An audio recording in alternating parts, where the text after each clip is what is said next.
Joo, tämmönen lyhyt video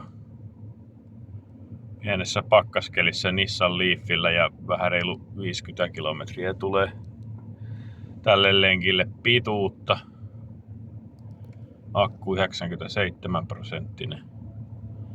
Ja niin kuin näkyy, niin hyvin sisään ajettu on jo tämä yksilö.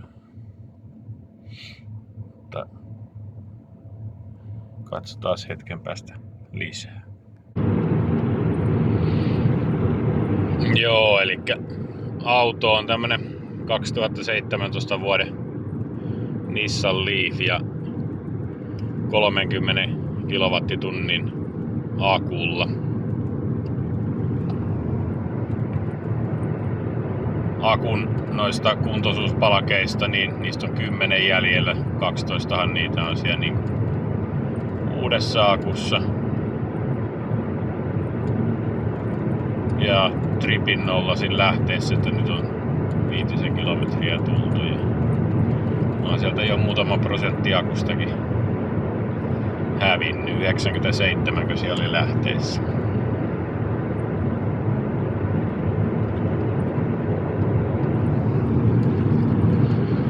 Mut joo, huutokaupasta tuli tää huudettua ja 1300 kilometriä on itsellä takana tän kanssa, ja tää on kyllä tähän taajamaralliin kodin ja työpaikan ja kodin ja kaupan ja YMS ajeluun niin ihan täysin riittävä peli. Ei ole mitään ongelmaa ollut noilla kovemmilla 28 asteen pakkasillakaan. Nyt ei ole kuin 9 astetta, mutta ei ole tosiaan minkäänlaista murhetta ollut. Riittänyt silti akku hyvin, vaikka enemmänkin pakkasta. Kun normaalisti päivän aikana ei tuu kuin se reilu 20, joskus joku, jos käy useamman kerran, niin saattaa tulla se 450 kilometriä päivän aikana. Ja jos varsinkin välissä kerkiää vielä lataamaan, niin minkäänlaista ongelmaa.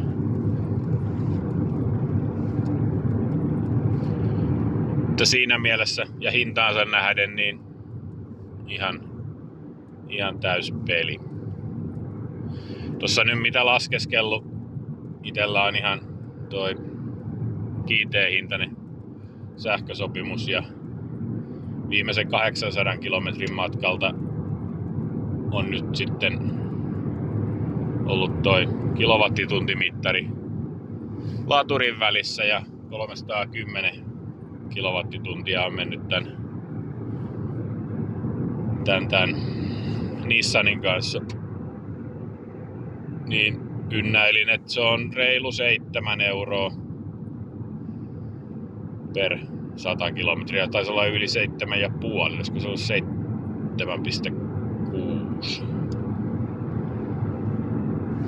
Mutta auto on melkein joka aamu lämmitetty, niin siihen lämmitykseen on mennyt aika paljon. Ja toki auto on kuluttanut muutenkin, kun nyt on ollut kovia pakkasia koko tän ajan. Niin aika paljon sähköä. Onkohan keskikulutus pyörinyt jossain 23 kilowattitunnissa. Et ei se ilmasta ole tällä sähköautollakaan ajellut näin talvella. Mutta ehkä se nyt hitusen edullisempaa on kuin polttomoottorilla. Ja on tää niinku ainakin tää Nissan Leaf, tämmönen vanha, niin tämähän on vaan tähän lähiajoon, niin eihän tällä mitään pitkiä matkoja tarvitse lähteä talvella koittaa. Varsinkaan kun lähipitäjissä ei ole noita Zademo pikalatausmahdollisuuksia. Kesällähän sitten kyllä tällä pääsee huomattavasti pidemmällekin.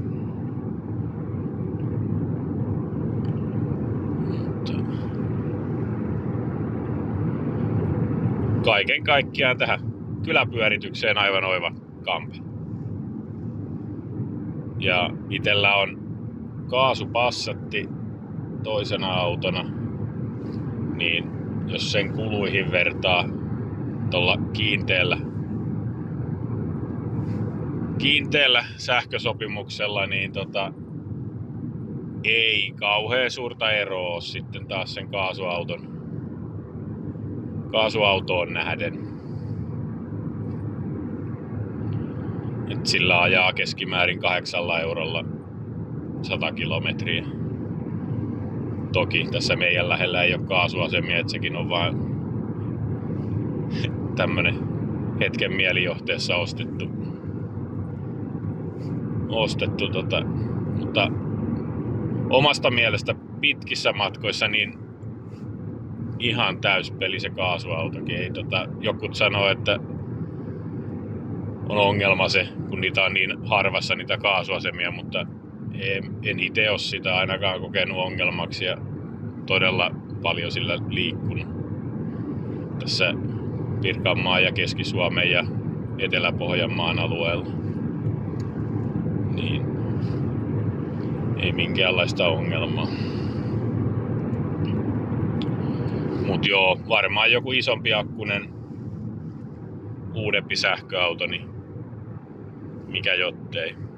Mut se, että ei se kyllä tämäkään enää ilmasta ole. Että ne ajat on ohitte, kun se on ollut todella halpaa. Tai ainakin se on oma mielipide. Ja sit se, että ostat sen kalliimman sähköauton, niin tuleehan siinä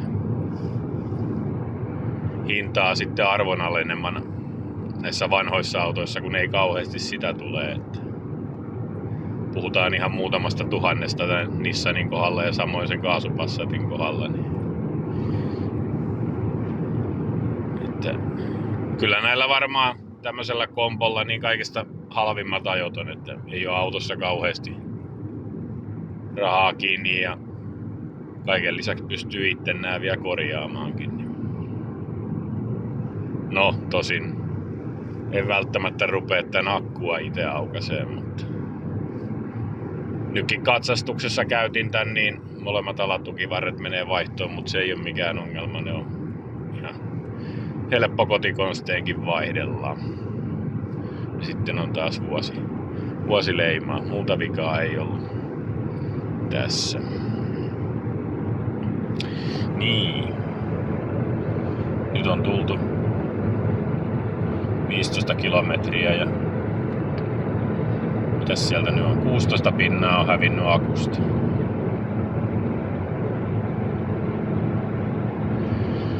Joo. Pistetään hetkeksi poikki, katsotaan tuleeko mulla muuta höpinää tässä vielä mieleen. Joo, semmonen tuli tuossa mieleen siitä sähköhintahommasta, että itellä on 8,6 senttiä kilowattituntihinta kiinteällä sopimuksella ja siirto on sitten pikkasen enemmän ja siihen kaikki kuukausimaksut, systeemit, niin mä oon laskenut sen, että se on, oliko sen 19,7 senttiä. Eli melkein 20 senttiä kilowattitunti maksaa itselle tällä hetkellä sähkö. Mutta nyt kun tällä on kohta kuukauden tässä ajellut tällä sähköautolla, niin voisi sanoa, että ihan onneksi on toi kiinteä hintainen, että olishan tällä ajelu tullut kalliimmaksi kuin no siinä ja tässä kalliimmaksi, mutta ainakin samaa hintaa kuin ihan perus bensa-autolla. Kyllä se olisi ollut meinaan toi keskihinta aika kova tammi-helmikuun taitteessa.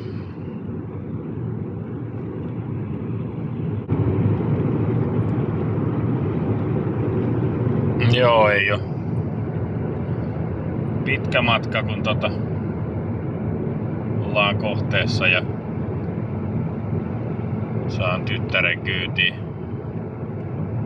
kaveriltaan, niin enpä taida paluumatkalla sitten pahemmin kuvailla, mutta kotona sitten pieni pätkä vielä, että paljonko tuli kaiken kaikkiaan kilometriä ja mitä jäi akkuun sähköä kautta kilometrejä.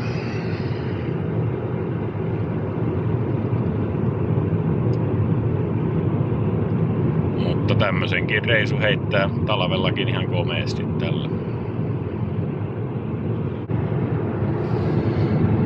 Joo, ja 80 alue, mutta tässä on melkein 10 mittariheittoa, niin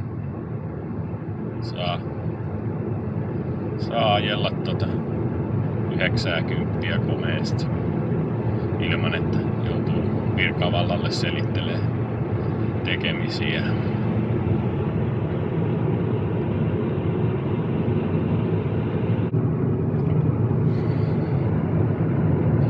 Akkukin lämmennyt ja regeneroi ihan hyvin. Ottaa virtaa vastaan.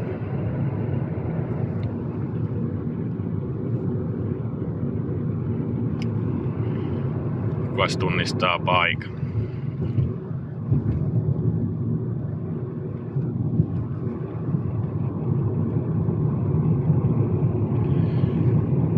Joo, mutta höpistääs lisää, kun on kierros täys. Niin, ja kilometrejä on nyt 26 ja varmaan 27 pyörähtää siihen, kun lähden takaisinpäin.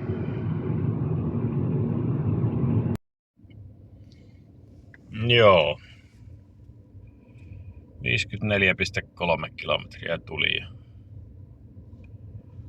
prosentteja hävisi 64.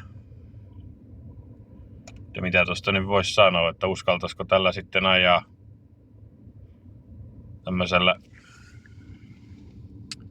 9 asteen pakkasella niin 80 kilometriä.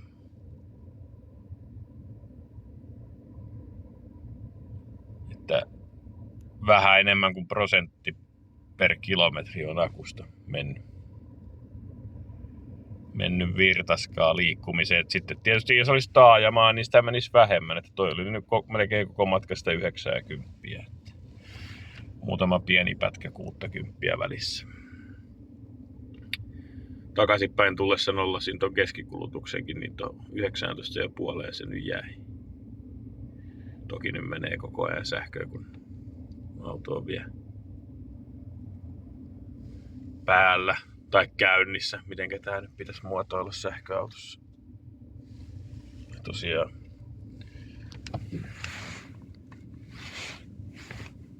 ratin lämmitys on kyllä aivan mainio varuste tämmöisessä. Ja tosiaan etupenkit sekä takapenkit lämpiää. Ja mitäs täällä mä muuten nyt pidin 19,5 asteessa lämpötilaa. Vai oliko se 19? Ei kun se menee alaspäin. Joo. 19,5 oli lämpötilanne ja puhallus 3. Ihan hyvin tarkenee. Joo.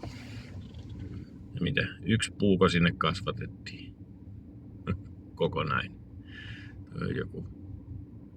Joku ekojuttu toi jo. En oikein oo perillä vielä mikä se on. Ja tosiaan vähän muutenkin tämän kanssa vielä harjoittelua, mutta jotain tästä nyt jo tietää. Ja tällainen kun pakkasilla on liikkunut, niin tuossa kylällä kun käy, niin 3 palkkia on akun lämpötila. Sitten nyt kun tuonne pisempi pätkä, niin näköjään nousi 4 palkkia. Että uskon, että kesällä on sitten korkeammalla, varsinkin jos käy jossain missä pikalataa, niin sitten varmaan nousee reippaammin akun lämmöt.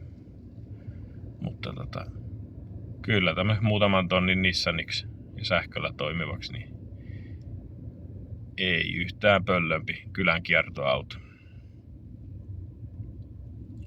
Et jos sopiva työmatka on, sanotaan 60 kilometriä niin kuin edestakas matka, niin sanoisin, että on kuinka paljon tahansa pakkasta, niin tällä pääsee se helposti. Joo. Ei kai siinä muuta. Katsotaan, jaksaako tämmöisiä Nissanin aiheisia videoita tehdä lisää. Vähän kokeilun mielessä. Katsotaan mitä tapahtuu.